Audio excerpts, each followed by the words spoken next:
من شرور أنفسنا ومن سيئات أعمالنا من يهدي الله فلا مضل له ومن يضلل فلا هادي له وأشهد أن لا إله إلا الله وحده لا شريك له وأشهد أن محمدا عبده ورسوله أما بعد فإن خير الحديث كتاب الله وخير الهدي هدي محمد صلى الله عليه وسلم وشر الأمور محدثاتها وكل محدثة بدعة وكل بدعة ضلالة وكل ضلالة في النار আসসালামু আলাইকুম ওয়া রাহমাতুল্লাহি ওয়া বারাকাতুহু। আমরা যে বইটা ধরে পড়তেছিলাম আজকে এক সপ্তাহ মাঝখানে গ্যাপ গেছে। আজকে ইনশাআল্লাহ আমরা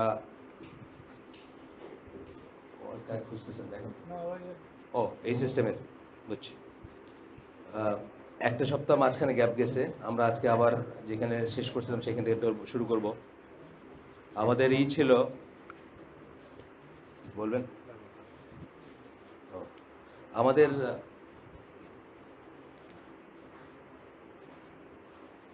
আমাদের যে চ্যাপ্টারটা আমরা পড়তেছিলাম সেটা হচ্ছে সেটা হচ্ছে রাইটস অফ নেইবার্স, অথবা আপনার পড়োশীদের, প্রতিবেশীদের যে অধিকার আমাদের উপর, মুসলিমদের উপর আছে, সেটা নিয়ে আমরা পড়তেছিলাম। একটু শুরু করছিলাম, শুরু করে আমরা আর আর ই করি নাই। আমার মনে হচ্ছে আওয়াজটা একটু কেমন হচ্ছে না, একটা আওয়াজ স্পষ্টতা আছে। একটু সরাই দিলাম, হ্যাঁ একটু নিচে নামাই দিলাম, হ্যাঁ দেখেন এখন মানে ঘস ঘস করতেছিল। একটু দূরে রাখলে বোধহয় ঠিক হয়, তাই না? চল আমরা দেখি যেখানে শেষ করছিলাম। আমরা এখানে পড়তে গিয়ে আমি সেদিন বলতেছিলাম যে এই জিবরাইল আলাইহিস সালাম আল্লাহ রাসূল সাল্লাল্লাহু আলাইহি ওয়াসাল্লামকে এমনভাবে, এই বইটার নাম তো আগেই বললাম, problems Muslims face in today's world. আজকের দুনিয়াতে মুসলমানরা যে সমস্ত সমস্যার সম্মুখীন হয় সেগুলো নিয়ে আলোচনা। এটা লিখছেন একজন প্রাক্তন খ্রিস্টান ধর্মযাজক আবু জাদে ইসা মাইকেল তফতে। উনি জুমার খুতবা দেন, ইসলামের উপর ওয়ার্কশপ করেন, শরিয়া নিয়ে পড়াশোনা করছেন এবং করান, ইত্যাদি ইত্যাদি জিনিস মানে তার পরিচয়। আর এই পার্টিকুলার বইটা যা নিয়ে ডিল করে সেগুলো সব সোশ্যাল এবং ফ্যামিলি অ্যাফেয়ার্স, সামাজিক পরিবেশ প্রতিবেশ, এবং এই পলিটিক্যালটা ঠিক অ্যাড্রেস করে না। সামান্য কিছু করে, অন্য ইস্যুর আন্ডারে করে। সামান্য কিছু আমরা পড়লাম, যেমন ওই ইসের আন্ডারে পড়লাম গতদিন, যে ক্ষমতা যারা চায় তারা কখনোই ক্ষমতা চাওয়াটা যে একটা প্রবলেম, ক্ষমতায় যাইতে চাওয়াটা একটা প্রবলেম, প্রভাব প্রতিপত্তি মানুষ বাড়াইতে চায়, এটা একটা প্রবলেম, এবং এটা অ্যান্টি ইসলামিক। এবং এটা যারা চাবে তারা যে কখনো তাদেরকে ক্ষমতা দেওয়া হবে না, যারা চাবে তাদেরকে কখনো ক্ষমতায় বসানো হবে না। এটা নিয়ে আমরা দলিল ডিটেলস পড়ছি আগে, আমরা নতুন করে পড়বো না। আজকে যে প্রবলেমটা নিয়ে উনি কথা বলতেছেন বা যেটা আমরা পড়বো সেটা হচ্ছে যে প্রতিবেশীদের সাথে আমাদের ডিলিংসের যে প্রবলেমগুলো। এখানে আয়েশা যে হাদিস দুইটা পড়ছিলাম আমরা আগে, আবার একটু করে পড়ে আমরা শুরু করব। আয়েশা রাদিয়াল্লাহু আনহুর বর্ণনায় রাসূল সাল্লাল্লাহু আলাইহি ওয়াসাল্লাম বলেন, জিবরাইল আলাইহিস সালাম তাকে এমনভাবে রিকমেন্ড করতে থাকেন, রিকমেন্ড মানে উৎসাহ দিতে থাকেন তার নেইবার বা তার প্রতিবেশীদেরকে ভালো ট্রিট করার জন্য, যে তিনি মনে করতেছিলেন যে একসময় বলবেন যে তাদেরকে উত্তরাধিকারী বানায় নেওয়ার কথা, অর্থাৎ তারা, আমি মরলে তারা আমার সম্পদ থেকে পাবে, মানে এত তাগিদ দিচ্ছিলেন আর কি। এটা প্রথম জেনারেশন সাহাবীদেরও এরকম একটা ফিলিং ছিল। এই হাদিসটা বুখারীর হাদিস যেটা এখন বললাম, আর তার আগের হাদিসটা আবু হুরায়রা রাদিয়াল্লাহু আনহু বর্ণনা ছিল, সেটা ছিল ওটা বুখারী মুসলিমের হাদিস। সেখানে আল্লাহ রাসূল সাল্লাল্লাহু আলাইহি ওয়াসাল্লাম বলতেছেন, বাই আল্লাহর কসম, সে সত্যিকারভাবে বিশ্বাস করে না, সে সত্যিকারভাবে বিশ্বাস করে না, তিনবার বলছেন আর কি। আল্লাহর কসম, সে সত্যিকারভাবে বিশ্বাসী না, আল্লাহর কসম, সে সত্যিকারভাবে বিশ্বাসী না, আল্লাহর কসম, সে সত্যিকার বিশ্বাসী না। তারপরে বললেন, সাহাবীরা জিজ্ঞেস করলেন যে কার কথা বলতেছেন আপনি? তখন আল্লাহ রাসূল সাল্লাল্লাহু আলাইহি ওয়াসাল্লাম বললেন যে যার প্রতিবেশীরা তার দুষ্কর্ম থেকে সেফ না, নিরাপদ না। এটা বাংলাদেশের খুব কমন একটা স্টোরি। বাংলাদেশে আমি আমার অ্যাপার্টমেন্টের কথা বলি, যে আমার অ্যাপার্টমেন্টে 20টা অ্যাপার্টমেন্ট আছে। এগুলা যারা কিনছেন তারা সবাই উচ্চশিক্ষিত, ডাক্তার, ইঞ্জিনিয়ার, একটা মেডিকেল কলেজের ডিপার্টমেন্টের হেড, এরকম মানুষরা কিনছে। ওই অ্যাপার্টমেন্টের দুইটা ভাগ আছে, ফ্রন্ট এবং মানে ফ্রন্ট সাইড এবং ধরেন আফট সাইড বা পেছনের সাইড, যেটা দুইটা ভাগ আছে, দুই ভাগের ভিতরে একটা স্পেস আছে, ভয়েড স্পেস, যেটাতে বাতাস চলাচলের জন্য দেওয়া হয়েছে। সুতরাং ওটার একটা নিচ আছে যেখানে ল্যান্ডিং গ্রাউন্ড আছে, সেটা হচ্ছে পার্কিং স্পেসের উপরটা আর কি, মানে তার উপরে আছে যেটা নাই। ওই জায়গাটাতে আমাদের ঢোকাটা মুশকিল, পরিষ্কার করাটা মুশকিল, এবং ওইখানের একটু পানি যাওয়ার জন্য ইয়ে আছে, ড্রেন একটু ময়লা হলে ওটা চোখ হয়ে যাওয়ার সম্ভাবনা আছে। এইসব শিক্ষিত মানুষদেরকে নোটিশ দিয়ে দিয়ে আমরা বলে জায়গাটা পরিষ্কার রাখতে পারি না। কলার চোকলার থেকে শুরু করে আপনার চিপসের প্যাকেট থেকে শুরু করে, আর বাকিটা বললামই না, সিগারেটের প্যাকেট, সিগারেটের বাট, এগুলো থেকে শুরু করে কয়েকদিন পরে পরে, কয়েকদিন আগে ওই আমাদের এটা ম্যানেজ করে অ্যাসেটের ওই আফটার সেলস যারা করে ওই সার্ভিস করার একটা আছে তাদের, ওই যে এই ফ্যাসিলিটি আছে আর কি, যে এই গার্ড দিবে, ক্লিনার দিবে, এগুলোর একটা কন্ট্রাক্ট আছে, সেইটাতে অ্যাসেট করে। অ্যাসেটের সেই সুপারভাইজার আমার কাছে অ্যাপ্লিকেশন লিখছে যে আমরা কি করব বলেন, মানে 2 দিন পরিষ্কার রাখতে পারি না, এটা তো এইভাবে তো কুলে উঠতে পারবো না। ওইটাই ডাস্টবিন এখন, বুঝছেন না? সবাই শিক্ষিত মানুষ, ওইখানে ফেলতেছে। এমনও হয়েছে যে উপরের তলা থেকে কলার চোখলাটা ফেলছে, ওইটা 5 তলার থেকে হয়তো ফেলছে, 4 তলার থেকে ওইটা 2 তলার জানলার ইসে চলে আসছে, বুঝছেন না? এখন এইটা হচ্ছে এই যে যার যার কাছ থেকে, যার ইসের থেকে নেইবার সেফ না, এই জিনিসটা যদি চিন্তা করতো যে আমি আসলে কি করতেছি, তো এইখানে আল্লাহ রাসূল বললেন সে ইমানদারই না, সে কমপ্লিটলি ইমানদার না, বা মানে সত্যিকার সেন্সে ইমানদার না, যার দুষ্কর্ম থেকে তার নেইবাররা সেফ না। আরেকটা হাদিস পড়বো আমরা, আবু শুরায় আল খুজাই।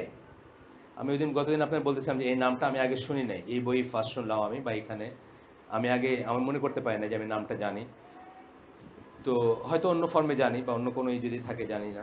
তো এখানে বলতেছেন যে এটা হচ্ছে বুখারীর হাদিস। এখানে আল্লাহ রাসূল সাল্লাল্লাহু আলাইহি ওয়াসাল্লাম বলতেছেন, এনিওয়ান হু বিলিভস ইন আল্লাহ, যে কেউ যে আল্লাহ বিশ্বাস করে, অ্যান্ড দ্য লাস্ট ডে, আখেরাতে বিশ্বাস করে। আমরা আগের দিন বলছি কোরআনে আল্লাহ বিশ্বাসীদের বোঝাইতে গিয়ে বলছেন যারা আল্লাহ আখেরাতে বিশ্বাস করে, দুইটা কথা একসাথে বলছেন। দুইটা কথার উপর আপনার জীবনের সমস্ত অ্যাকশন ডিপেন্ড করে। আমি আপনার অ্যাকশন দেখে বুঝবো যে আপনি আল্লাহ আখেরাতে বিশ্বাস করেন কিনা, অথবা আপনি আল্লাহ আখেরাতে বিশ্বাস করলে আপনার অ্যাকশন ডিফারেন্ট হবে, তাই না? আপনি যদি বিশ্বাসই করেন যে আখেরাতের সময়টা হচ্ছে ইটারনাল টাইম, কোনো শেষ নাই, কোটি কোটি, শত কোটি, হাজার কোটি, হাজার হাজার কোটি বছর, আর এখানে আপনার লাইফ স্প্যানটা ম্যাক্সিমাম ধরেন 60 বছর, 70 বছর বা কিছু একটা, তাইলে আপনি এইখানের একটু সুখের জন্য ওইখানের প্রাপ্তি নষ্ট করবেন না কখনো। এটা আপনার বিহেভিয়ারে ফুটে উঠবে। এই কথাটাই আমরা বলি আমাদের এসসিডি স্কুল সম্বন্ধে বলতে গিয়ে বলি, আমরা পারতেছি কিনা সেটা অন্য কথা, পারবো কিনা সেটাও আমি জানি না, আল্লাহ জানেন ভালো। কিন্তু আমরা এখানে যেটা হাইলাইট করতে চাই যে যদি কখনো মুসলিম বানানো বাচ্চাদের এবং মুসলিম রাখা, মুসলিমরা থাকে, আর কখনো যদি দুইটার ভিতর কনফ্লিক্ট আসে, এটা আসতে পারে কখনো এমন একটা দিন আসতে পারে আমার যে দুইটার একটা রাখতে পারবো, দুইটা রাখতে পারবো না, আমি সম্ভব হচ্ছে না দুইটা রাখা, দুনিয়ারটা অথবা আখেরাতেরটা একটা রাখতে হবে, এমন একটা সিচুয়েশন আসতে পারে, আমাদের জীবনে অহরহ আসে। তখন আমি কোনটা চুজ করব, কোনটা রাখবো আর কোনটা ছাড়বো, এই জিনিসটা খুব ইম্পর্টেন্ট জিনিস। এই জন্য আল্লাহ কোরআনে বিশ্বাসীদের ডিসক্রাইব করতে গিয়ে আল্লাহ আখিরাতের আশা রাখে বলছেন, কোথাও কোথাও বলছেন আল্লাহ আখিরাতে বিশ্বাস করে। এটা হইলে আপনার বিহেভিয়ার চেঞ্জ হয়ে যাবে যদি আপনি এটা বিশ্বাস করেন সত্যি। আর এটা আসলে আমাদের এই মজলিসে যারা আছে তাদের থেকে শুরু করে মুসলিম উম্মার হয়তো 0.001% মানুষ রিয়েল সেন্সে বিশ্বাস করে না, যে বিশ্বাস করলে আখেরাতের একটা কিছু নষ্ট করার চেয়ে দুনিয়ার একটা কিছু নষ্ট করাকে প্রেফার করবে, দুনিয়া একটু কষ্ট করাকে প্রেফার করবে, দুনিয়া একটু ছেড়ে দেওয়াকে প্রেফার করবে। এইটা যদি আপনি খুব ফাইনাল ডিটেলসে অ্যানালাইজ করতে যান তাহলে হয়তো 0.0001, মানে অনেক কটা জিরো বসায় 1%ও আপনি পাবেন না যে ওইভাবে বিশ্বাস করে।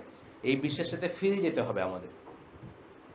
এটা সাহাবীদের ছিল, সাহাবীরা কখনো এটা ট্রেড করতেন না। আমরা সাহাবীদের ক্যারেক্টারিস্টিক্স যখন পড়ছি এখানে, তখন আমরা দেখছি যে তাদের ইউনিক ক্যারেক্টারিস্টিক্স কি ছিল, ইউনিক বৈশিষ্ট্য, ট্রেডস কি ছিল, এটা নিয়ে যখন আমরা কথা বলছি, তখন আমরা অনেকেই আমাদেরকে নিজেদেরকে সাহাবীদের মতো ভাবতে পছন্দ করি। আমরা অনেক সময় বলি আমরা সালাফদের অনুসরণ করি, আমরা সকল সালাফি আকীদায় বিশ্বাস করি, অথবা সকল আহলে সুন্নাত জামাত আকীদায় বিশ্বাস করি। সব ঠিক আছে, কিন্তু যখন আমরা বিহেভিয়ারাল ইসে যাব, ওই যে লেখাটা, পার্টিকুলার লেখাটার কথা বলতেছি, যেখানে সাহাবীদের নিয়ে কথা বলা হয়েছে, সেখানে কি বলছেন, আপনার অ্যাকশন যদি সাহাবীদের মতো না হয়, আপনি নিশ্চিত হন যে আপনার আকীদাও সাহাবীদের মতো না। আকীদা সাহাবীদের মতো হলে অ্যাকশনও সাহাবীদের মতো হইতো। সাহাবীদের অ্যাকশনের ভিতরে একটা ছিল, তারা কখনো দুনিয়া দিয়ে, মানে আখেরাতকে দুনিয়ার সাথে ট্রেড করতেন না, আখেরাতের কিছু দুনিয়ার বিনিময়ে বিক্রি করতেন না। সব সময় যে কোনো একটা তারা আখেরাতকে প্রেফার করতেন, মানে যদি বুঝতেন। একটা দুইটা হচ্ছে তারা এই ক্রাইটেরিয়াতে, শরীয়তের ক্রাইটেরিয়াতে বা শরীয়তের বিধান যাচাই করতে গিয়ে কোনো একটা কাজ করার আগেই তারা চিন্তা করতেন কাজটা শরীয়ত সম্মত কিনা। আমাদের মতো শেয়ার বাজারে 5 বছর কাটায় তারপরে চিন্তায় পড়তেন না যে আমার এটা জায়েজ কিনা, আমার এই পয়সা হালাল কিনা। মোস্ট অফ দ্য পিপল দেখবেন মানে অনেক দিন একটা ট্রেডে, বিজনেসে বা কাজে বা চাকরিতে কাটায় তারপরে একটা চিন্তা হইতেছে আমার এটা ঠিক কিনা। আস্তে আস্তে কানে কানে আপনার এসে জিজ্ঞেস করতেছে যে আমি তো এরকম একটা ব্যাপার করছি। এইটা যেন না হয়, আমরা যেন ভাবিয়া করিব কাজ, করিয়া ভাবিব না ইনশাআল্লাহ। আপনার বাচ্চা উকি দিতেছে, ওর কি পড়াশোনা শেষ নাকি? আপনার? হ্যাঁ, ওইখান থেকে দেখুন সিঁড়িতে উকি দিচ্ছে। এমনি ঠিক আছে না? আচ্ছা ঠিক আছে, মানে অঘটন না ঘটলে হইলো বা বাইরে হয়ে না গেলে হইলো। আল্লাহ বললেন, আল্লাহ রাসূল বললেন যে আল্লাহ এবং আখিরাতে বিশ্বাস করে সে should be good to his neighbours. অনেকটা ইমানের কন্ডিশন হয়ে গেল না? আপনার বিশ্বাসের প্রতিফলন হচ্ছে আপনার নেইবারের সাথে এই করবেন। আর একটা হাদিস আছে, হয়তো আসবে এখানে, যে একজনের কথা বলা হয়েছে, একজন মহিলার কথা, নেইবার থেকে কষ্ট দিয়ে উনি স্টেটও বলছেন জাহান্নামী, সরাসরি বলছেন জাহান্নামী। মানে আর তার আকীদা কি, সালাফি আকীদা না আহলে সুন্নাত জামাত আকীদা, এইসব জিজ্ঞেস করেন না, কিন্তু স্টেট জাহান্নামী। তো ওই সময়কার ব্যাপার, ওই সময় সবার আকীদা তো একটাই ছিল বা একই ধরনের ছিল। এখানে মাঝখানে বলে দিই, পরে আবার বলবো, কালকের সকালে প্রোগ্রামটাতে শুধুমাত্র রেজিস্টার যারা তাদেরকে আমরা এন্টারটেন করতে পারবো, যারা রেজিস্টার করেননি তাদেরকে পারবো না। আর এই জন্য আমরা দুঃখিত আমাদের সীমাবদ্ধতার জন্য। আপনারা আমাদের জন্য দোয়া করবেন, আল্লাহ যেন আমাদেরকে আরো বেশি স্পেস দেন, আমাদেরকে আমাদের পরিসর বাড়ায় দেন, আমাদের স্পেশাস করে দেন আমাদের জন্য। এটা একটা দোয়া কিন্তু, মানে তবে বিকালের প্রোগ্রাম যেটা আছে শান্তিনগর মসজিদের সন্ধ্যে 6টায় শুরু হবে, সেটা মোটামুটিভাবে ওপেন। এই জন্য ওপেন যে ওইখানে জায়গাটা বড় এবং ওইখানে মেয়েদের দরকার হলে আরেকটা জায়গায়, মেয়েদের জন্য একাধিক জায়গা আছে, ইনশাল্লাহ ওইখানে অ্যাকোমোডেট হয়ে যাবে। আর অত অত মানুষ ওখানের জন্য নাই, আমরা দেখছি, আন্দাজ করছি, কিন্তু এখানের জন্য অনেক মানুষ ছিল দেখে আমাদেরকে বন্ধ করে দিতে হয়েছে। আর কোনটা? এই দুইটাই শেষ হোক, দুইটা শেষ করেন, তারপরে দেখা যাক। হয়তো সিলেট, হয়তো সিলেট থেকে আসেন, সিলেট থেকে আসার জন্য মানে আর একটু সময় নিয়ে ধরেন মাসখানেক পরে হয়তো চিন্তা করা যেতে পারে আরেকবার। তবে এটা খুব ইম্পর্টেন্ট জিনিস, তিনতলায়, এটা খুব ইম্পর্টেন্ট জিনিস। কেন ইম্পর্টেন্ট? প্রতিদিন আমরা, বিশ্বাস করেন আমি অবাক হয়ে গেছি, ঢাকা শহরে এত মানুষের যে প্রবলেম আছে, প্রতিদিন আমরা কোনো না কোনো টেলিফোন পাই যে আমার এটা, আমার এটা, আমার এটা, কার কাছে যাওয়া যায়। সেই টাঙ্গাইলের এক ভদ্রলোক আছেন, অর্ধমৃত। উনি অর্ধমৃত কোন সেন্সে? উনি বাইপাস সার্জারি হয়েছে, চাকরি ছেড়ে দিয়েছেন, বেড রেস্ট, যে কোনো দিন আল্লাহ ওনাকে নিয়ে যাবেন হয়তো, মানে খুব খারাপ অবস্থা ওনার। ওনার কাছে ওনার ওয়াইফের নাম্বার দিয়ে বলি যে ওনার কাছে দেখেন না টাইম নিয়ে যাইতে পারেন কিনা। এটা অত্যন্ত ইম্পর্টেন্ট জিনিস, কিন্তু এটা আমরা একটু নলেজ থাকলে নিজেরা প্রিভেন্ট করতে পারবো ইনশাল্লাহ, অথবা নিজেরা কিওরও করতে পারবো। তার এবং আপনি অবাক হয়ে যাবেন যে হাজব্যান্ড ওয়াইফ দুনিয়ার সবার জন্য ভালো, হাজব্যান্ড ওয়াইফ দুনিয়ার সবার জন্য ভালো, কিন্তু নিজেদের ভিতরে মনে হবে যেন মানে জাস্ট যে কোনো সময় একটা অঘটন ঘটে যেতে পারে, এই শ্রেণীর ঝগড়া অথবা এই শ্রেণীর হাত তোলাতুলি, মারামারির পর্যায়ে চলে যাচ্ছে।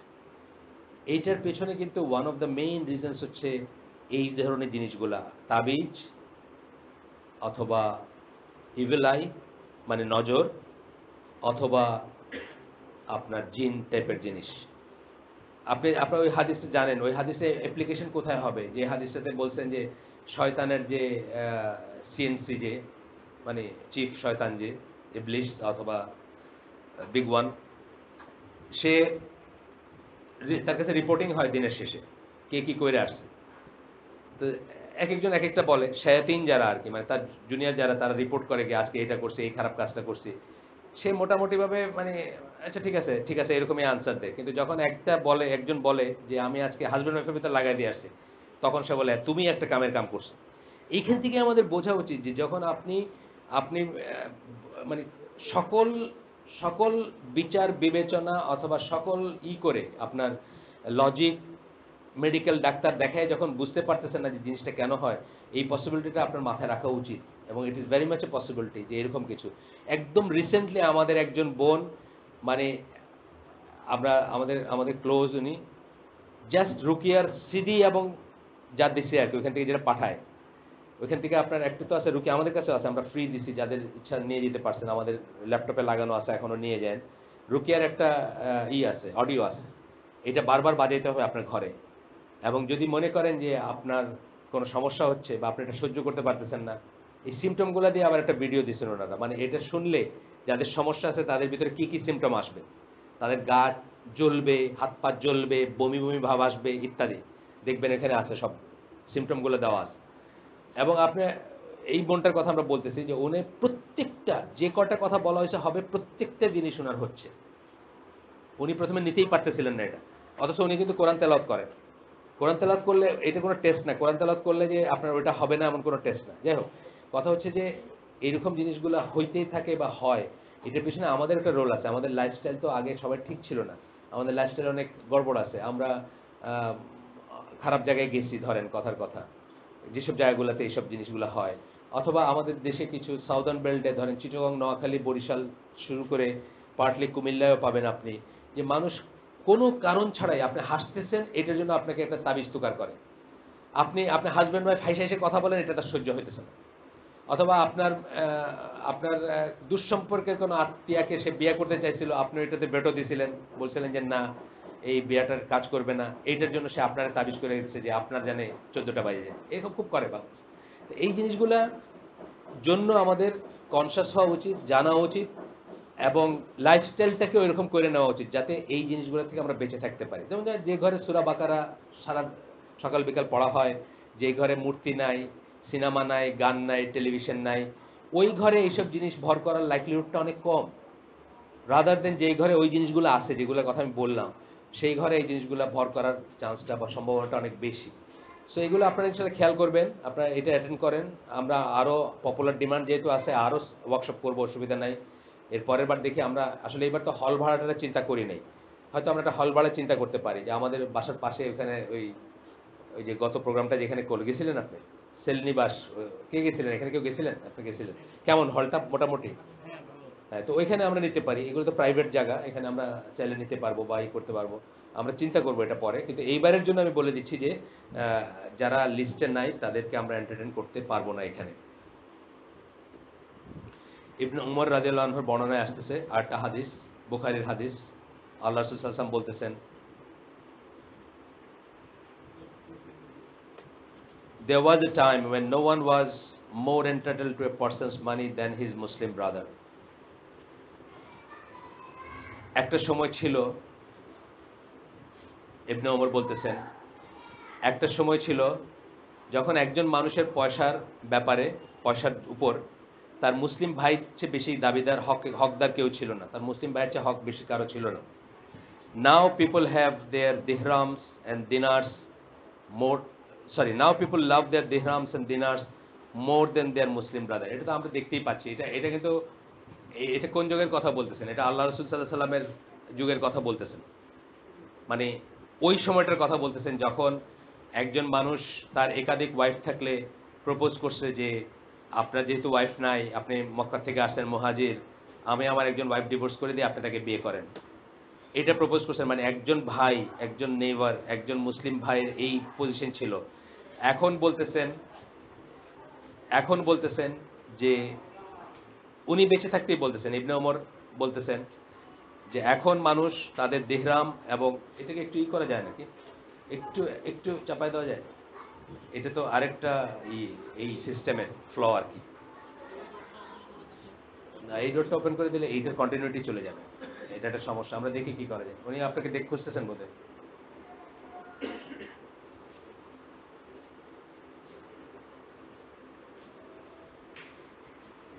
আমরা দেখবো, এটা চিন্তা করবো, পরে একটা কিছু ব্যবস্থা করব।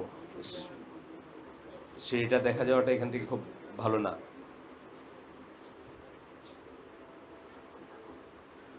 তারপরে বলতেছেন, আমি রাসূল সাল্লাল্লাহু আলাইহি ওয়াসাল্লামকে বলতে শুনছি, বলতেছেন, how many a neighbor will be brought together with his neighbor on the day of rising? He will say, Lord, this man closed his door to me and refused to show me common kindness. কত কত প্রতিবেশীর পুনরুত্থান হবে এই অবস্থায়, যে তার প্রতিবেশী বলবে আল্লাহকে যে আল্লাহ, এই লোকটা, এই মানুষটা আমার মুখের উপর তার দরজা বন্ধ করে দিছে, এবং আমাকে কমন কাইন্ডনেসটাও দেখায় নাই। আপনি আজকালকার বিয়ে শাদীর সিস্টেমটা চিন্তা করেন। আজকালকার বিয়ে শাদী আমরা কোথায় নিয়ে গেছি? আমরা আজকালকে কমিউনিটি সেন্টারে নিয়ে গেছি, যেখানে আপনার প্রতিবেশীর জানারও উপায় নাই যে আপনার ঘরে কি হইতেছে বা আপনার একটা বড় অনুষ্ঠান হয়ে যাচ্ছে। এখানে আপনি গরিব প্রতিবেশীগুলোকে ফিল্টার করে দেন। আসলে গরিব বা আপনার যাদের চেহারা পছন্দ হয় না, সোজা কথা, চেহারা পছন্দ না হইলেও যে প্রতিবেশীর একটা হক আছে, আল্লাহ প্রদত্ত হক আছে। যেমন আপনার ছেলের চেহারা পছন্দ না, একটা মুসলিম ছেলে আপনি তাকে পছন্দ করেন, আপনাকে ত্যায্য করতে পারবেন? পারবেন না। আপনি জানেন তো এটা, মুসলিম ছেলেকে কিন্তু ত্যায্য করা যায় না। রিদ্দা ছাড়া, কুফর ছাড়া, কুফরের ক্লস ছাড়া, রিদ্দার ক্লস ছাড়া আপনার পছন্দ হয় না, সে চূড়ান্ত অবাধ্য আপনার, কিন্তু তাকে মুসলিম বলা যায়, তাকে আপনি ত্যায্য করতে পারবেন না। আমাদেরকে অনেকে জিজ্ঞেস করেন এই প্রশ্ন, অনেকে জিজ্ঞেস করেন যে আমার মেয়েটা এরকম, এটা কেমনে ত্যায্য করা যায়? পারেন না। আপনাকে ত্যায্য করার কতগুলো প্রিকন্ডিশন আছে, চাইলেই পারেন না। ঠিক একইভাবে আপনার নেইবারকে চেহারা আপনার পছন্দ না হইতে পারে, কিন্তু তার নেইবার হিসাবে যে হকগুলা সেগুলা স্টিল ভ্যালিড। আপনার চেহারা পছন্দ না হইলেও ভ্যালিড। এই কথাটাই আসবে যে কমন কাইন্ডনেসটা দেখে নেয়, তার দরজা বন্ধ করে দিছে আমার মুখের উপরে। দরজা বন্ধ মানে কি, আমরা দেখছি আমরা যখন বড় হচ্ছি ঢাকায়, আপনাদের বলছি যে আমরা ল্যান্ডেড প্রপার্টিতে থাকতাম, উঠানালা বাসায় থাকতাম, মাঝখানে দুই বাসা, একই বাড়িওয়ালার বাসা, পাঁচটা বাসারই উঠান আছে, পাঁচটা বাসারই ঘর আছে, মাঝখানে তো বেড়া আছে বা ইটের আছে। জ্বর হইলে রাত্রে অনেক সময় জ্বর, মাথায় পানি দিতে হবে বা ফিট হয়ে যাচ্ছে কেউ, না নেইবার এসব করতেছে, আপনার নেইবার খালাম্মা এসে রাত জাগতেছেন সাথে। আমাদের যখন খতনা হয়েছে নানির বাড়িতে, ছোট ছিলাম, সমস্ত অ্যাটেন্ডেন্সটা মানে সমস্ত রোগী অ্যাটেন্ড করার বা পরিচর্যার ব্যাপারটা করছেন আমার আম্মার চাচি, পাশের ঘরের। আমার নানি এসব ভয় পাইতেন। গ্যারেম্মার খতনা বুঝছেন না, আহজামের খতনা। তো আমার নানি এসব ভয় পাইতেন, সমস্তটা করছেন আমার নানির যা, যিনি মানে আমার আম্মার চাচি। এই জিনিসগুলো ছিল। এখন দেখেন মরে যাওয়ার পরে, বললাম না যে আমাদের পাড়ায়, হয়তো আমার নেইবারই, টেকনিক্যালি নেইবারই বলতে হবে, রাস্তার ওই পারের একটা অ্যাপার্টমেন্ট, 36টা অ্যাপার্টমেন্ট, তার কোনো একটা অ্যাপার্টমেন্টে একজন থাকতেন, উনি মারা গেলেন। অ্যানাউন্সমেন্ট হলো, মসজিদে জানাজা পড়লাম, ওনারা কেউ নামে চিনলাম না, ওনার একটা বাচ্চা কাচ্চারা দেখে মনে নেই কোনোদিন দেখছি, যারা আসছে আর কি ওখানে, ওই ছেলে আসতে বা ইয়ে আসতে, যারা মাছ চাইতে আসতে বা বলে যে ট্র্যাডিশন আর কি, একটা কেউ চিনি না। তো এই জিনিসগুলো আমরা সারায় ফেলবো যতটুকু সম্ভব। হয়তো কখনো সম্ভব না, সেটা হইতে পারে। দেয়ার আর প্লেসেস যেখানে সম্ভবই না এটা। যেমন ধরেন জাপান গার্ডেন সিটি, কথার কথা, জাপান গার্ডেন সিটিতে থাকতেছেন আপনি। জাপান গার্ডেন সিটিতে আপনি যদি সবাইরে নেইবার ধরেন আপনার, তাহলে তো আপনি মারা গেছেন।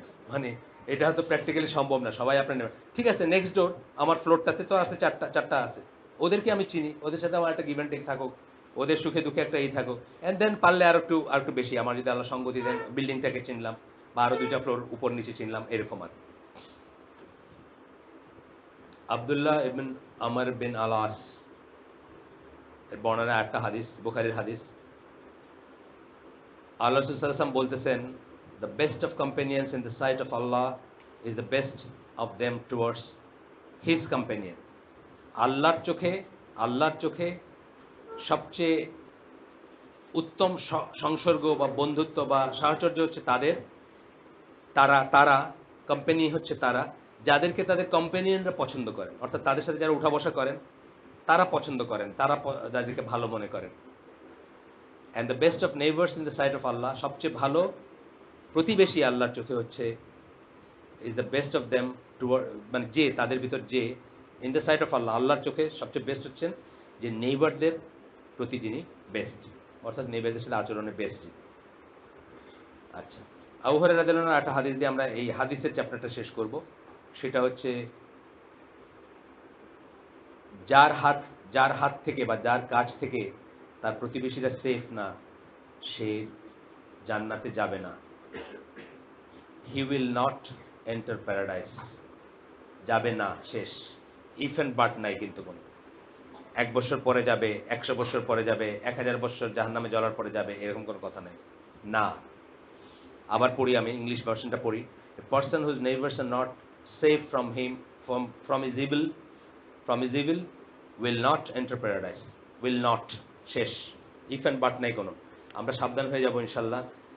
ভালো করতে না পারি, খারাপ তো করবই না, ভালোটা সাধ্যমতো করব। প্রথমে খারাপটা বাদ দিব, অনিষ্টটা বাদ দিব, তারপরে ভালোটা করব। অনিষ্টটা বাদ দেওয়া হচ্ছে প্রিকন্ডিশন। আপনারা অনেকেই মিস করেন জীবনের সবকিছুতে, কিন্তু খারাপটাকে অ্যাভয়েড করাটা হচ্ছে প্রিকন্ডিশন। যেমন আপনি দাওয়াত দিয়ে বাড়াইতেছেন কিন্তু হারাম কাজ করে বাড়াইতেছেন, আপনার হারাম কাজটা আগে ছাড়াটা হচ্ছে প্রিকন্ডিশন অফ দাওয়াত দেওয়া। হারাম এবং রিকমেন্ডেডের ভিতরে যদি চুজ করতে যান, যেমন আপনি ব্যাংকে চাকরি করেন, সুদের চাকরি করেন, কইরা আপনি ওই পয়সা দিয়ে অনেক দাওয়াতি কাজ করে বেড়াইতেছেন, আগে আপনার উচিত হচ্ছে সুদটা ছাড়া। হারাম এবং রিকমেন্ডেডের ভিতর যেটা মানে আগে হারামটা ছাড়বেন, পরে রিকমেন্ডেডটা করবেন, এটা হচ্ছে উসুল মানে মূলনীতি। আচ্ছা, এবার বলতেছেন share your food with neighbours and give them gifts. খুব কমন জিনিস। খাওয়া দাওয়া আগেও ছিল, আজও হচ্ছে ব্রেকিং দ্য আইস, বা সম্পর্ক তৈরি করার, কোনো একটা কথা পাড়ার, এমন একটা কথা যে কথাটা সে শুনলে চেল বেগুনে জ্বলে উঠবে, এই কথাটা পাড়ার, বা ইত্যাদি। অনেক অনেক আল্লাহ রাসূল সাল্লাল্লাহু আলাইহি ওয়াসাল্লামের লাইফে দেখবেন, ঈসা আলাইহিস সালামের লাইফে দেখবেন, অন্য নবীদের লাইফে দেখবেন, খাওয়া দাওয়ার প্রসঙ্গটা কিন্তু ঘুরে ঘুরে আসে। তার কারণ কি? খাওয়া দাওয়া দিয়ে মানুষের সাথে আপনি ইজিলি কমিউনিকেট করতে পারেন। ওভার দ্য টেবল দুইটা কথা বললেন, খাওয়ার টেবিলে বললেন, মানুষ তখন একটু রিল্যাক্স করে, এবং খাইতে পছন্দ করে না, হয়তো অ্যাভয়েড করে, কেউ করতে পারে। খাওয়া অ্যাভয়েড করাটা শরীরের জন্য করতে পারে, কিন্তু কোনো না কোনো ফর্মে খাওয়া দাওয়া ট্রিট পছন্দ করে না এরকম মানুষ আমি এখন পর্যন্ত পাইনি। সেটা একদম শরবত হতে পারে, যে যেটা পছন্দ করে, এক কাপ কফি হতে পারে, এক কাপ চা হতে পারে, কিন্তু এটা বলতেছেন কি যে share your food with your neighbours and give them gifts. বাড়িতে গেলেন, আপনার বাড়ির চিটাগংয়ে আপনি চান্দা মাছের শুটকি নিয়ে আসলেন, আপনার নেইবার পছন্দ করেন, অল্প একটু দিলেন। এটা আমরা ঢাকায় দেখছি, এই যে বললাম ল্যান্ডেড প্রপার্টিতে থাকতাম, বিশ্বাস করেন কোনো একটা ভালো রান্না হইলে কোনো দিন আমাদের নেক্সট নেইবার যারা ছিল তাদেরকে আমার এখনো নামে মনে আছে, কারা তারা, তাদেরকে ছাড়া আমরা খাইতাম না, বা আমাদেরকে ছাড়া তারা খাইতেন না। শুধু এটা না, মানে ধরেন একজন রাজহাঁস পালতেন, এখন এই রাজহাঁসটা তো এই বাড়ি সেই বাড়ি গেছে, একসময় ওইটা জবাই করছেন, আপা ওই রাজহাঁসটা যে ওইটা জবাই করছে, মানে একটা অংশ দিলেন, বা একটা খাবার পাঠালেন, রান্না করা তরকারি পাঠালেন। এটা যে কত কাজ করে, এটা মানে আর কিছু দিয়ে আপনার টাকা দিয়ে কিনতে পারবেন না এটা। এবং এইটারই একটা বলতেছিলাম আমরা, যে ওই যে আমরা যখন স্কুলের স্টাডি ট্যুরে গেলাম, যে ফার্মটাতে 60-70 বিঘার উপরে আকরাম ভাইয়ের যে এইটা বাগান বাড়িতে আমরা করলাম না একটা, আপনি গেছিলেন সাইফুল্লাহ রাশিদি, আপনি জানেন, মামুন তো গেছিলেন, অপু গেছিলেন। এই ভদ্রলোক কি করেন, ওইখানে ওনার উনি কিন্তু কানাডাতে ব্যবসা করতেন, উনি অনেক পয়সাওয়ালা মানুষ ছিলেন। আমার হিসাব যদি ভুল না হয় 30টার মতো ট্যাক্সি ক্যাবের একটা কোম্পানি ছিল ওনার নিজের। মানে ওনাকে পলিটিক্যাল সার্কেলে অনেকে চিনে, মানে আমাদের একদম টপ মোস্ট লেভেলের মানুষরা ওনাকে চিনে ওখানে। আমি জানতাম না যে পলিটিক্যালি কানেক্টেড, সেটাও আমি পরে শুনছি। তো ওনাকে নিয়ে ওই এটিএন বাংলা সম্ভবত, আর কালের কণ্ঠ, কালের কণ্ঠতে ফিচার উঠছে ওনার যে ফার্মটা নিয়ে, এবং এটিএন বাংলা তার একদম মানে মুভি ডকুমেন্টারি করছে, আমার যতদূর মনে পড়ে এটিএন বাংলা।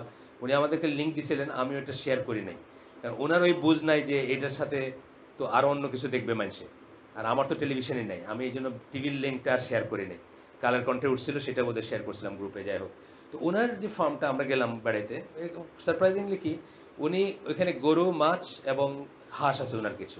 এর বাইরে এই 60-70 বিঘা জমিতে কিন্তু অনেক কিছু হয়, কলা হয়, বড়ই হয়, আপনার আম হয়, মৌসুমী ফলগুলো তো হয়, তাছাড়া সবজি হয়। উনি কিচ্ছু নেন না, এগুলো নাকি সব ওই নেইবারহুডে যারা আছে তাদের জন্য, এবং ডিক্লেয়ার্ডও না, বলা আছে।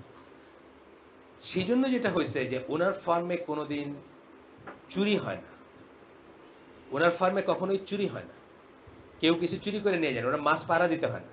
আছে ওনার মানুষ আছে, একজন দুজন মানুষ আছে, কুকুর আছে বা ইত্যাদি, খুব ওই মানুষ দিয়ে এত বড় জায়গা প্রোটেক্ট করে রাখা সম্ভব না। উনি বলেন যে এরাই গ্রামের যারা, আমাদের ওনার বাড়িতে একটু দূরে, 10 মাইলের মতো দূরে, আর জায়গাটার নাম ছিল দমদমা, এই জায়গাটা আমরা গেছিলাম। ও বলে যে এরাই আমার এইসব দেখে রাখে, কখনো কেউ চুরি করতে আসলে এদের হাতে ধরা পড়ে, এরাই তারে যা করার করে, আমার কিছু দেখতে হয় না, আমার কিছু চুরি হয় না কোনোদিন।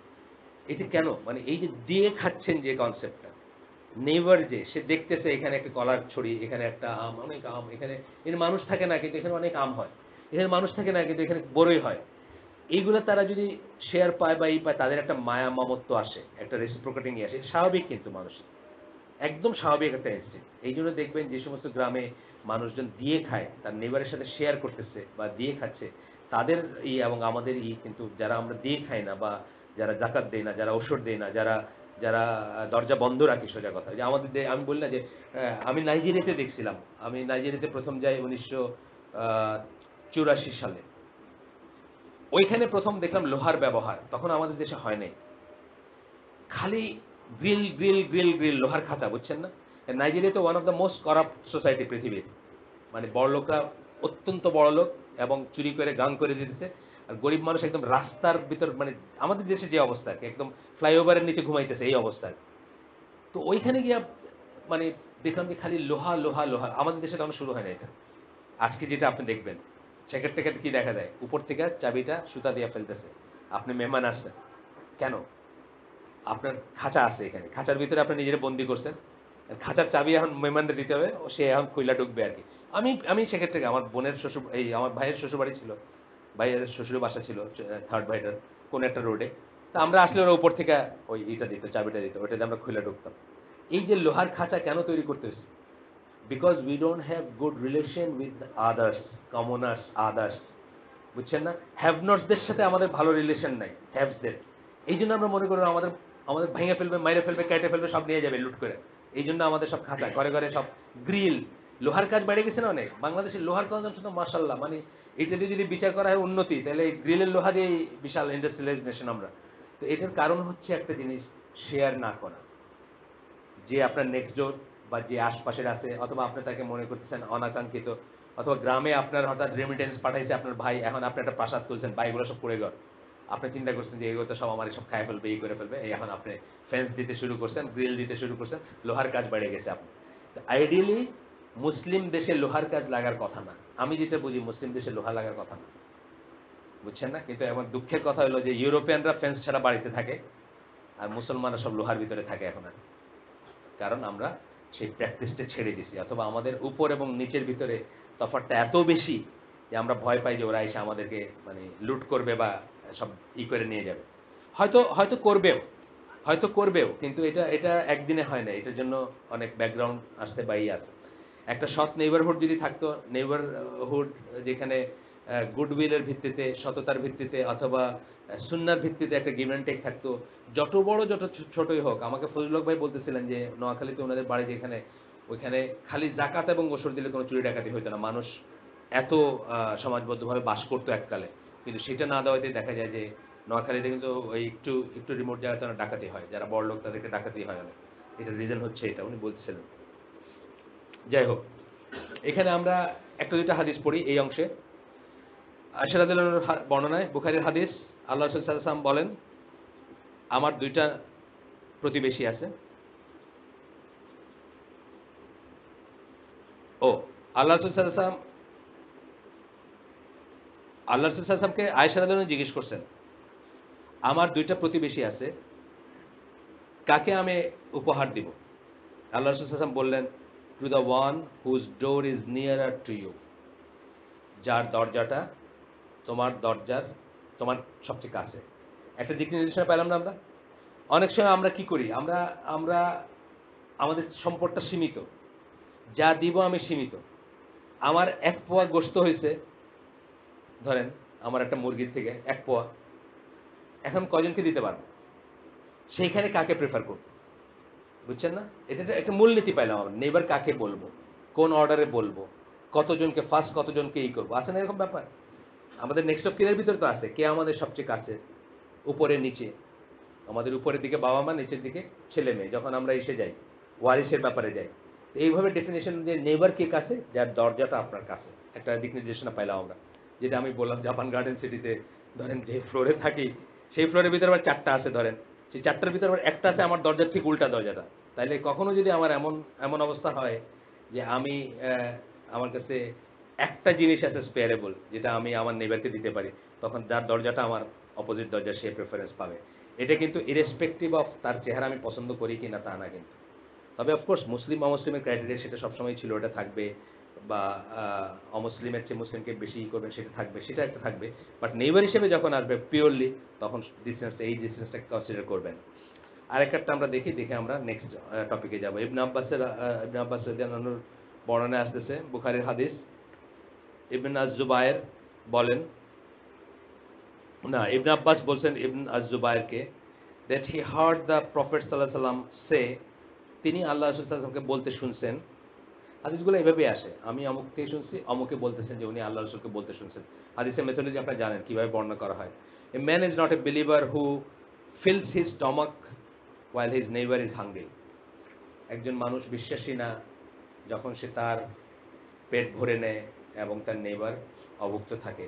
এটা ঢাকা শহরে আমি জানি না কতটুকু applicable, place to place vary করবে। গ্রামে তো একেবারেই মানে মানে প্রত্যেকটা গ্রামে এটা অ্যাপ্লিকেবল আমি মনে করি। আপনি পাবেন যে ওয়ান অফ ইউর নেইবার্স অথবা একটু দূরে হইলেও কেউ না খায় আছে বা কেউ অর্ধ হাফ খায় আছে বা এরকম মারাত্মক ব্যাপার। আমরা ইনশাল্লাহ এটা চেষ্টা করব এখান থেকে শিক্ষা নিতে, যে নেইবারদের যে হকটা আছে এবং এই যে জাহান্নামে যাওয়ার যে এটা, যার নেইবার তার কাছে কষ্ট পায় সে জান্নাতে যাবে না, এটা অত্যন্ত ভয়ঙ্কর একটা কথা। ভালো করতে না পারি, উপকার করতে না পারি, শেয়ার করতে না পারি, যদি না পারি, না পারার কোনো কারণ নাই, ধরেন পারলাম না, কোনো কনস্ট্রেন্টস আছে, অন্তত ক্ষতি করব না, কষ্ট দিব না, উপর থেকে কলার চোখলাটা নিচে ফেলাবো না, বুঝছেন না, অথবা একটা পানি ফালাবো না যাতে মাথার উপরে পড়ে আছে, এগুলো করে কিন্তু মানুষ ইচ্ছা করে করে, ইচ্ছা করে করে যে জিনিসটা অসুবিধা হইতেছে ওই জিনিসটাকে ইচ্ছা করে সরাবে না। কিছুই না, একটা গাছের একটা ডাল কেটে দিলে ধরেন গ্রামবাসী সবার সুবিধা হয়ে যায়, ইচ্ছা করে এই করবে না যে প্রত্যেকবার যেন আইসা এটা ঘুরে যেতে হয়, বুঝছেন না। এই মানে ইসে রাখা, মানে কি বলে এটা, কি বলে আপনাকে সাবডিউট করে রাখা আর কি, আপনাকে একটা কবজায় রাখা বলে না একটা কথা, যে আপনি যেন সবসময় ছোট হয়ে থাকেন, এই জন্য এটা করবে। যাই হোক, উল্টাটাও আছে, উল্টাটাও আছে, উল্টাটাও আছে, মানে একজন নেইবার যে চাবে যে আপনার একটা কষ্ট করে তার একটা পারলে আপনার জায়গার নাম রেকর্ড করে ফেলে না গ্রামে, আপনার একটা জায়গা আরেকজন নামে রেকর্ড করে ফেলছে। আপনি জরিপের সময় ঢাকায় থাকেন, চিরির বন্দরে আপনার জায়গা আরেকজন নামে রেকর্ড হয়ে গেছে এসে, আপনি জানেনও না, রেকর্ড হওয়ার পরে একটা মাঠ পড়ছে না কি বলে দেয়, ওই সময় প্রোটেস্ট না করলে কিন্তু হয়ে গেল এটা ওর নামে। আলটিমেটলি পারবেন হয়তো কেস টেস করে, সেটা অনেক অনেক বড় ব্যাপার। যাই হোক, এই রেকর্ড করার এটা হচ্ছে বাংলাদেশের সবচেয়ে বড় শয়তানি গ্রাম অঞ্চলে, একজনের জায়গা আরেকজনের জায়গার নাম আরেকজনের নামে রেকর্ড করে ফেলা। জরিপ যখন আসে আপনি নাই, আপনি ঢাকায় থাকেন অথবা লন্ডন থাকেন, আপনি নাই, আপনার জায়গাটা আরেকজন নামে রেকর্ড করে ফেলেন, পয়সা দিল, ও জানে যে যে করতেছে সে জানে যে এটা ওনার জায়গা না, এটা হলো ওই লন্ডন যে থাকে তার জায়গা। সে বলবে আমি গিয়ে মাঠে গিয়ে মাঠ জরিপে গিয়ে আমি জিজ্ঞেস করছি, এটি তো উপায়, এত কোনো উপায় নেই, আমি জানছি যে এটা ওনার জায়গা, আমি লিখে দিছি। না হলে আপনি 30 ধারায় যান, প্রোটেস্ট করেন, সেই প্রোটেস্ট করার জিনিসটা আপনি জানেন না, ওইটাও আপনার অগোচরে চলে গেছে, তারপরে এখন খুব ডিফিকাল্ট সিচুয়েশনে আছেন আপনি। যাই হোক, আসেন এবার একটা preventing problem with other Muslims, problems with other Muslims. আমরা নেইবার পর্যন্ত গেলাম, আমরা কিন্তু প্রবলেম পড়তেছি, আমাদের জীবনে প্রবলেমের কারণগুলো কি পড়তেছি তারই একটা পর্যায়ে নেইবারটা পড়লাম। নেইবারের সাথে প্রবলেম নাই বা হয় নাই, গ্রাম অঞ্চলে অন্তত খুব কম পাবেন এরকম, এখানে দুই দুই পক্ষেরই থাকতে পারে। আসেন আমরা দেখি অন্য মুসলিমদের সাথে আমাদের প্রবলেম কিভাবে আমরা মানে করতে পারি। অন্য মুসলিমদের সাথে প্রবলেম, যে কোনো প্রবলেমের একটা কমন কি, একটা কমন ফিল্ড কি, স্বার্থ, তাই না? স্বার্থ সংশ্লিষ্ট ব্যাপারটা, স্বার্থ যখন আসবে তখন কি আসবে, আপনার রাইট রেসপন্সিবিলিটির ব্যাপার চলে আসবে। ধরেন এই বাসাটা দেখতে খুব সুন্দর, আমার খুব পছন্দ লাগতেছে, আমি গিয়ে কইতে পারবো নাকি যে বাসার একটা অংশ আমার দিয়ে দেন? পারবো না। কেন পারবো না? আমার রাইট নেই, থিওরিটিক্যালি আমার রাইট নেই। আমি যদি মস্তান হই, আমি গুন্ডা, পলিটিক্যাল লিডার, আমি দখল করে নিতে পারি, ওটা অন্য জিনিস। কিন্তু কমন সেন্সের কাছে আমি বলতেছি, কমন সেন্সের কাছে আপনি মনে হয় এই লোকটাই পাগল নাকি, এই বাসাটা সুন্দর লাগছে আর গিয়া বলতেছে এটা আমার দিয়ে দেন, এটা কি বলতে পারে নাকি? কেন পারে না? আমার রাইট নেই। রাইট অ্যান্ড রেসপন্সিবিলিটি দুইটা জিনিস বলি আমরা, টুইন বলি। যেখানে আপনার রাইট আছে ওখানে আপনার রেসপন্সিবিলিটি আছে, এবং কোথায় রাইট আছে এটা আপনাকে বুঝতে হবে, কোথায় কতটুকু রাইট আছে। এটা আমরা মুসলিমরা এটার অধিকার, এই রাইট রেসপন্সিবিলিটি ডিফাইন করার দায়িত্ব কার কাছে দিছি? আল্লাহর কাছে দিছি। আল্লাহর কাছ থেকে আমরা জানি যে কোনটা রাইট, কোনটা রেসপন্সিবিলিটি, কোনটা না, কোনটা হ্যাঁ। আল্লাহ বলে দেন আমাদেরকে, আমরা দুনিয়ার হিসাব দিয়া এটাকে এই করি না। এবং আল্লাহ সবচেয়ে ওয়াইজ, আল্লাহ সবচেয়ে ভালো জানেন আমাদের, সেই হিসাবে। যেমন অনেকে অনেকে বলতে শুনি আমি, আচ্ছা বাপ যদি দাদার আগে মরে যায় তাহলে নাকি নাতি কিছু পায় না, এটা কেমন অবিচার ইসলামে? অনেক মানুষ কিন্তু ক্রিটিসাইজ করে। উত্তরাধিকারীর ডেফিনেশনই হচ্ছে মৃত্যুর পরে পাবে, এবং কি সে পাবে এটা আল্লাহ ডিফাইন করে দিছে। রাস্তার একটা মানুষ উত্তরাধিকারী না কেন? কেন না আপনি আমাকে বলেন। তার মানে চেইনটা কিভাবে হবে, কতটুকু হবে, এটা আল্লাহ ডিফাইন করছেন, এটার পিছনে উইজডম আছে, এটার পিছনে উইজডম আছে। কেন করছেন তার পিছনে উইজডম আছে, কেন করছেন তার পিছনে উইজডম আছে। সুতরাং উত্তরাধিকারী ডিফাইনই করা হয়েছে ওইভাবে। একটা নাতি দাদার উত্তরাধিকারী না, তার বাবার অবর্তমানে শেষ। উত্তরাধিকার কিভাবে আসবে? ওপর নিচে, যেটা বললাম, ছেলে উপরে বাপ। ছেলে পাওয়ার পরে সেটা যদি বাবা মরে যায়, ছেলে পাওয়ার পরে নাতি পাবে।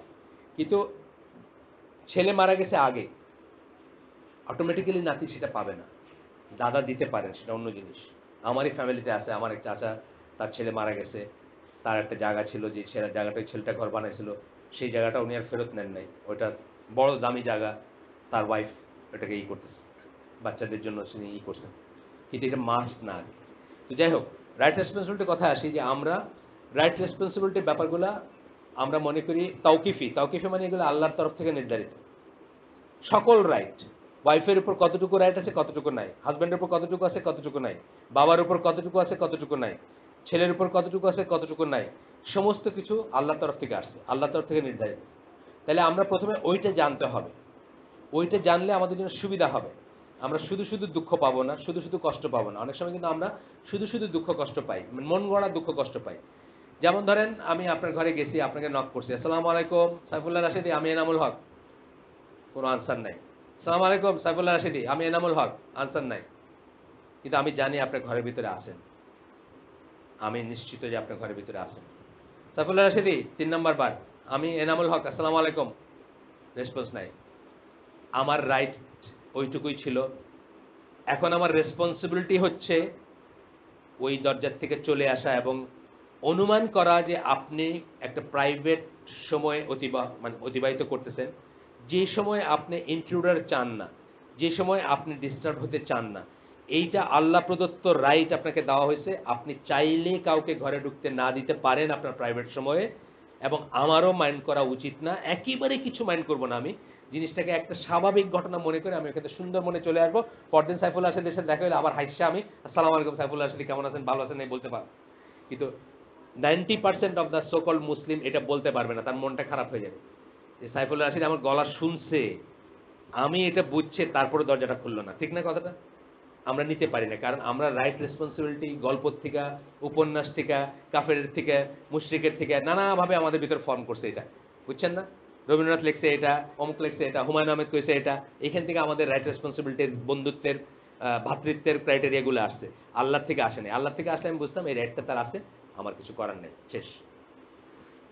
যাই হোক, কথা হচ্ছে যে আবার ফিরে আসতেছি, রাইট আপনার অধিকার কতটুকু আছে। একজন মুসলিম, জাস্ট মুসলিম এই পরিচয়, এখানে কিন্তু আমরা এটা পড়তেছি, মুসলিম ভাই, আর কিছু না, আর কোনো সম্পর্ক না, নেক্সট অফ কিন না, আপনার আপন ভাই না, খালাতো ভাই না, জাস্ট একজন মুসলিম।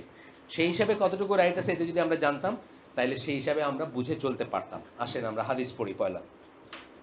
এই বইটা এবং যত শুদ্ধ তরিকার বই আছে, মানে আহলে সুন্নাত জামাত রাইটারদের যত বই আছে, সেটার একটা চরিত্র হচ্ছে হাদিস হাদিস কোরআন, কোরআন হাদিস কোরআন, এইভাবে আসতে থাকবে, বা কোরআন হাদিস এইভাবে আসতে থাকবে।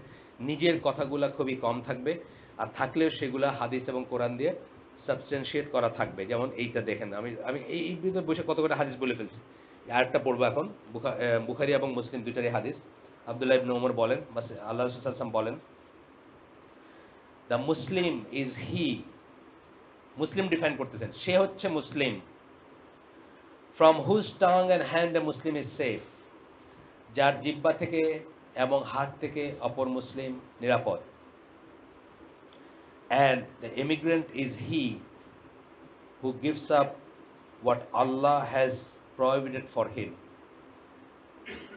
মুহাজির হচ্ছে বা হিজরতকারী হচ্ছে সে, যে সেটা ছেড়ে দেয় যে আল্লাহ তার জন্য নিষিদ্ধ করছেন। তখনও এখনো এখনো আমরা যে বলি ওই যে কাফের দেশ থেকে হিজরত করতে, এখনো বলি না আমরা, সেটার রিজন হচ্ছে এটা। শুধু ওইটা তো আউটার হিজরত, ফিজিক্যাল হিজরত। ইনার হিজরত হচ্ছে আল্লাহর অপছন্দের কাছ থেকে নিজের দূরে সরায় নেওয়া। কেউ দেখবে না সেটা, কেউ দেখবে না। পাশের বাসায় মিউজিক হইতেছে, ওই বিয়ের আগের হলুদের পার্টি হইতেছে, নাম করা তারকা আসছে, ব্যান্ড বাজাইতেছে, শুনতে ভালোই লাগতেছে, আপনার আপনি জানাটা বন্ধ করে দিলেন যে থাক, এই ভালো লাগাটা আমি নিলাম না। এটাও একটা হিজরত, এটা হলো ইনার হিজরা বলে আর কি। যাই হোক, এটা তাই না, কিন্তু এখানে ফিজিক্যাল হিজরতের কথাই বলা হচ্ছে। যখন কিছু ছাড়া বলা হবে হিজরত, আমরা ফিজিক্যালটাই ধরবো। সেটা হচ্ছে আল্লাহ যা হারাম করছেন সেটাকে ত্যাগ করে আসছে। সেটা একটা ল্যান্ড হইতে পারে, সেটা একটা কমিউনিটি হইতে পারে, সেটা একটা চাকরি হইতে পারে, সেটা একটা আরো আরো অনেক কিছু হইতে পারে। ফিজিক্যালি সেটা থেকে নিজেকে সরায় নিয়ে আসছে। বুখারী মুসলিমের হাদিস। তাহলে প্রথম অংশটার এখানে এখানে প্রথম অংশটা হচ্ছে আমাদের ইন্টারেস্টের বা এই চ্যাপ্টারের সাথে এই করা। সেটা হচ্ছে কি, যার জিহ্বা এবং হাত থেকে অন্য মুসলিম সেফ। হাত তো আমরা বুঝতেছি, জিহ্বা থেকে সেফ কি, গীবত না করা, তাকে ভিলিফাই না করা, তাকে আসামি না বানানো, তার পেছনে কথা না হয়েছে, অনেক কিছু আছে, মিথ্যা অপবাদ তো আছেই। বাট এইখানে একটা ছোট্ট ক্লজ, মানে ক্লজ অথবা পজ নেওয়া দরকার, ক্লজ নিয়ে একটা ছোট্ট ক্লজ অ্যাড করা দরকার। আমরা কালকে একটা টিচার্স মিটিং হচ্ছিল এখানে, টিচার্স মিটিং আমরা নানা রকম কথা বলতেছি। তো টিচার্স মিটিংয়ে টিচারদের যারা মানুষ গঠন করবেন তাদের একটা কাজই হচ্ছে দোষটাকে চিহ্নিত করে এটাকে ইরাডিকেট করার চেষ্টা করা। একটা ছেলে বাসায় সিনেমা দেখেছে, ক্লাসে গল্প করে, ধরেন কথার কথা, আমরা তো চেষ্টা, আমি তো বাসায় স্পাইং এর দায়িত্ব আল্লাহ আমাকে দেন নাই, এটা স্টেটও করতে পারে না, স্টেটও কিন্তু স্পাইং করতে পারে না ইসলামিক এসে, জানেন তো। একটা বইয়ের কথা আপনাদের সাথে আগে ডিসকাস করছি, অলিভিয়ার রয়, ফ্রেঞ্চ রাইটার, তার বইয়ের নাম হচ্ছে ফেলিয়ার অফ পলিটিক্যাল ইসলাম। উনি বলতে চান পলিটিক্যাল ইসলাম ফেল করছে। হ্যাঁ, একটু অ্যাজার রাখেন, বাস একটু কথা, আমরা পরে এখানে দেখবো কি করা যায়। ফেলিয়ার অফ পলিটিক্যাল ইসলাম, এই বইটাতে উনি কি বলতেছেন? উনি বলতেছেন যে একটা লিমিটের বেশি ইসলামের স্টেটে নিয়ন্ত্রণই করতে পারবে না তার সিটিজেনকে, তার কারণ স্পাইং নিষিদ্ধ ইসলাম। কি করতে পারে? স্যাটেলাইটে যেন খারাপ ছবি না আসে বন্ধ করে দিতে পারে, এয়ারপোর্টে টাইটেই করতে পারে যাতে কোনো মেটেরিয়াল না ঢুকে, সি পোর্টেই করতে পারে। কিন্তু তার বাইরে একজন ঘরের ভিতরে বৈশাখ যদি এরপরেও স্মাগল করে কিছু দেখে শোনে বোঝে, এটা স্পাইং করার সুযোগ নেই ইসলাম, which is true, which is true. Omar রাদিয়াল্লাহু আনহু হাদিস থেকে আপনারা জানেন এটা ট্রু, আপনি স্পাইং করতে পারেন না। স্টেট আপনার বাসায় এই ইসলামিক স্টেটে স্পাইং করতে পারবে না। তাহলে কি দাঁড়ালো যে এই স্কুলের কোন বাচ্চা বাসায় টেলিভিশন দেখতেছে কিনা একটা লিমিটের বেশি আমাদের জানার উপায় নাই। যখন ফিজিক্যালি আইসা এখানে গপ্প করতেছে তখন আমরা তার বাপ মাকে ডাকবো, ডাকে বলবো যে এটা হচ্ছে আমাদের বাচ্চাদেরকে নষ্ট করতেছে বা নষ্ট হচ্ছে ইত্যাদি ইত্যাদি। আমরা তো এটা স্ট্রিক্টলি বিরোধিতা করি, এতে কোনো সন্দেহের কোনো অবকাশই নেই, কারো হওয়া থাকা উচিত না। তো এখন কথা হচ্ছে যে যখন এই জিনিসটা ডিসকাস হবে, ডিসকাস তো করতে হবে আমাদের কারোর সাথে, তখন কি গীবত হচ্ছে কিনা এটা ভয় পানোর। এইটা যদি আপনি পড়াশোনা করতেন তাহলে জানতেন যে 6টা ক্লজে, গীবতের যে বইটা আছে ইমাম নওয়াবির বইটা সবচেয়ে প্রচলিত, আমরা গ্রুপে দিছিলাম, কয়েকদিন আগেও দিছিলাম, আবার দিব দরকার হলে। এখানে 6টা ক্লজ আছে, যে 6টা ক্লজে গীবতটা জায়েজ, কখনো রিকমেন্ডেড। যেমন ধরেন কেউ তার লেখার ভিতরে বেদাতি কিছু লিখে গেছে বা শিরকের কিছু বা কুফরের কিছু লিখে গেছে, অথচ সে বিশাল রাইটার, আমার উপর ওয়াজিব তাকে এক্সপোজ করা। যে ক্লজে আমি ডক্টর ইকবালের কথা বলি অনেক সময়, আল্লামা ইকবাল যাকে আমাদের দেশে বলে, মহাকবি ইকবাল, ওনার লেখাতে মারাত্মক ভ্রান্ত আকীদার জিনিস আছে, যেটা ডিসকাস না করতে করতে এটা আত্মীকরণ হয়েছে। মসজিদে জুমার খুতবাতে ওনার নাম, ওনার শের পড়া হয় উইদাউট নোয়িং যে ওনার আকীদায় মারাত্মক ভ্রান্তি আছে। এটা ডিসকাস করতেই হবে, এটা গীবত না, এটা ওয়াজিব আপনার উপর। এইখানে যদি আপনি গোটায় নেন যে না না এটা মানুষ মারা গেছে মুসলিম, তার একটা খারাপ দিক, না না না, এটা এটা সে, তার জন্য অনেক করে দোয়া করেন, তার জন্য দোয়া করেন আল্লাহ তুমি তারা মাফ করে দিও, তার অজ্ঞতার অজুহাত গ্রহণ করো, তাকে তাকে ই করে দিও, কি বলে, তাকে জান্নাত নসিব করো, তার অজ্ঞতার অজুহাত গ্রহণ করো, তাকে মাফ করে দিও, সমস্যা নাই। কিন্তু কিন্তু যদি কখনো এই এই কথা মনে করে আপনি আপনি বাদ দেন তার খারাপ জিনিসগুলো, কি কিসের সাউন্ড এত ঘুমঘাম সাউন্ড হচ্ছে? কোন মুভমেন্ট হচ্ছে নাকি আমাদের এখানে? কোনো কিছু সরানো হচ্ছে, শিফটিং? এই দেখো তো কিসের শব্দ, দুপদাপ বন্ধ করতে বলো তো, উপরে সবুজ যুদ্ধ গেলে বন্ধ করতে বলো। তো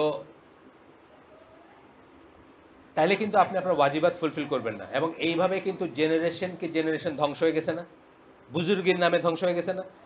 জালালউদ্দিন রুমি, উনি কত বড় ই ছিলেন, মাওলানা জালালউদ্দিন রুমি, ওনার সমালোচনা করব আমি? অফকোর্স করবো আমি, বিকজ উনি মানুষকে ভ্রান্ত পথ দেখা গেছে, অফকোর্স আমি করব, এটা ওয়াজিবাত আমার উপর করা, যদি আমি জানি, অফকোর্স। মোহাম্মদ আসাদ কত বড় মানুষ ছিলেন, আমি নিজে ওনাকে খুব রেসপেক্ট করি, বাট ওনার ভ্রান্তিগুলো অবশ্যই বলতে হবে। এইরকম 6টা ক্লজ আছে, আপনার জায়না নিয়ে, সেই 6টা ক্লজের বাইরে গীবতটা অত্যন্ত গর্হিত একটা জিনিস। নিজের মৃত ভাইয়ের মাংস খাওয়া বলছেন আল্লাহ, তাই না?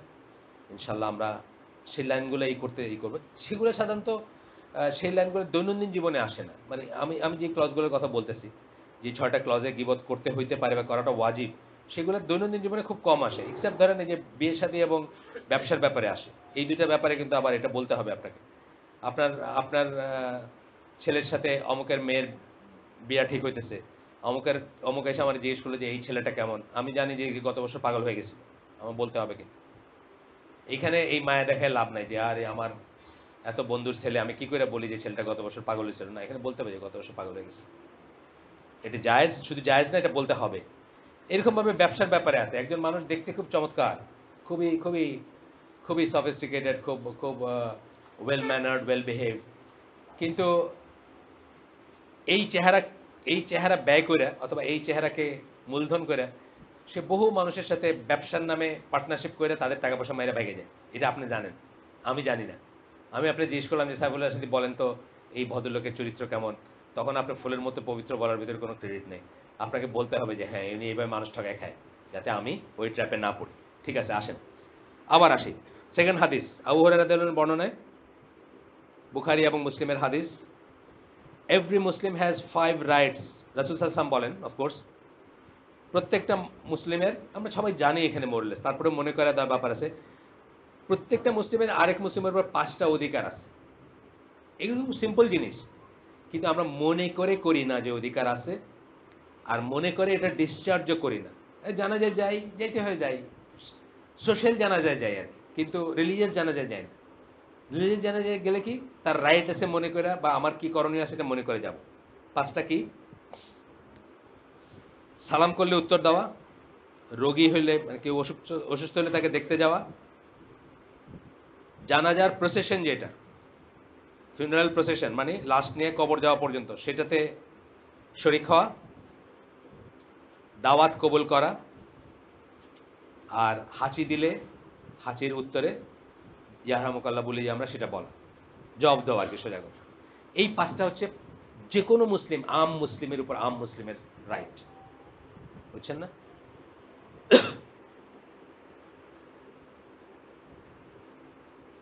এরপরে উনি বলতেছেন, না রাসূল সাল্লাল্লাহু কথা বলে বলতেছেন, না সরি উনি বলতেছেন এটা, জি আগেরটা। ও 5টা রাইট প্রত্যেকের মুসলিমের, অন্য মুসলিমের 5টা রাইট আছে। প্রথমটা হচ্ছে সালামের উত্তর দেওয়া। সালামের উত্তর দেওয়া বললেন, কিন্তু সালাম দেওয়া বলেন নাই, দুইটা কিন্তু একটু তফাৎ আছে। সালামের উত্তর দেওয়া বলছেন, সালামের উত্তর দেওয়া কিন্তু ওয়াজিব, সালাম দেওয়া সুন্নাহ। সালাম না দিলে গুনাহ নাই, কিন্তু সালামের উত্তর না দিলে গুনাহ আছে। রোগীকে দেখতে যাওয়া, জানাজার প্রসেশন যেটা ফিউনারাল জানাজার যে প্রসেশন সেটাকে অ্যাকম্পানি করা, মানে সেটার সাথে যাওয়া টিল কবর দেওয়া পর্যন্ত। দাওয়াত দিলে দাওয়াত কবুল করা, এটা খুব সিরিয়াস ব্যাপার। কিন্তু দেওয়াটাও আমরা হাসতে হাসতে দেই, মিন্না করে দেই, আর নাও করি আমরা, বুঝছেন না, দুইটাই খুব লাইট হয়ে গেছে। দেওয়াটাও আছে, খাই যাও না খাই যাও, এটা আমি মিন করি না অনেক সময়, বলতে বললাম আর যে শুনতেছে সে ওইভাবে নেয়, ভাই বলছে একটা কথার কথা বলছে, এটাকে মিন করছে নাকি না, বলবেনও মিন করে বলবেন ইনশাল্লাহ। আর বললে এটাকে পারতে অ্যাভয়েড করবেন না, যদি ভ্যালিড কোনো রিজন না থাকে, লাইক আপনার রোজা, অথবা এর আগেরই একটা দাওয়াত আছে আপনার, যেখানে আপনি কমিট করছেন যে ওখানে যাবেন, বা একটা কিছু আছে। লাস্টেরটা কি? হাঁচি দিলে সেটারই করা। 5টা ছিল। আচ্ছা,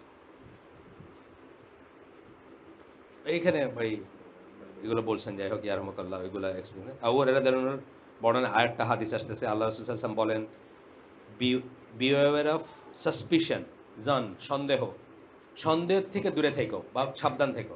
মোস্ট অফ দ্য জিনিস আপনার জীবনে যেগুলোর থেকে, যেগুলো আপনাকে কুরে করে খায়, আপনি যেগুলোর থেকে মিসবিহেভ করেন মানুষের প্রতি, যেগুলোর থেকে মানুষকে জাজ করেন, এগুলো হচ্ছে জাস্ট আপনার অনুমান, সন্দেহ, রিয়েলিটি না কিন্তু। এবং আপনি একটু সময় দিতেন যদি যার প্রতি আপনি অবিচারটা করতেছেন একটা অনুমানের বশত, তাহলে আপনি দেখতেন আপনার ধারণাটা ভুল। এটা আমার জীবনে আমি বহুবার দেখছি। জাস্ট 5 মিনিট, যেন একটা রাগ উঠছে, একটা কিছু বলে দিতে নিছি, জাস্ট 5 মিনিট দেরি করছে বলতে, আর কথাটা বলতে পারেনি, কারণ আমি বুঝছি যে আমি যা মনে করছি সেটা মিন করেনি। এই কালকে রাত্রে, কালকে পরশুদিন রাত্রে এরকম একটা ঘটনা ঘটলো। একটা ছেলে কোন একটা কারণে আমার একটা মেসেজ পাঠিয়েছে, আমি তো খুব বাজেভাবে একটা রিপ্লাই দিচ্ছি, খুব বাজেভাবে, মানে অত্যন্ত বাজে ভাষায়। তার কারণ তার এইটা খুব অফেন্সিভ ছিল, তার ল্যাঙ্গুয়েজটা। কিন্তু পরে আমি বুঝছি সে যা লেখছে এটার মিনিং সে বোঝেই নাই, যে এটাতে কি বোঝানো বোঝে মানুষ, এই মেসেজটার ভিতরে অফেন্সটা কোথায় আছে, এইটুকু শিক্ষা জ্ঞান বা প্রজ্ঞা তার নাই। এই ঘটনাটা আমাদের দুজনের মাঝখানের একটা পার্টি জানে। যে পার্টিটা জানে তার সাথে আমি কালকে আলাপ করছি যে আসলে ছেলেটা হয়তো বোঝেই নাই যে সে কি বলছে।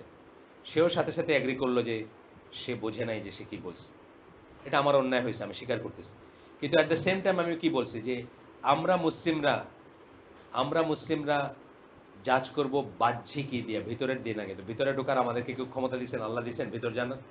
এই জন্য কিন্তু আবার আমরা ওটা মনে রাখবো যে আনাল হকের যে জাজমেন্ট হয়েছিল, আনাল হক মানে মনসুর হাল্লাজ, আহলে সুন্নাত জামা মনে করে ঠিকই হয়েছিল। আর সুফিরা কি বলে, ডিফেন্ড করে ওটাকে, যেন ওনার ভিতরে তো এটা ছিল না। আল্লাহর প্রতি ভালোবাসা ওনার মুখ দিয়ে এটা বাইরে হয়ে গেছে। এতই ভালোবাসতেন আল্লাহকে যে ওনার মুখ দিয়ে বাইরে গেছে। ওনার ভিতরে এটা ছিল না যে আমি হক, এটা ছিল না।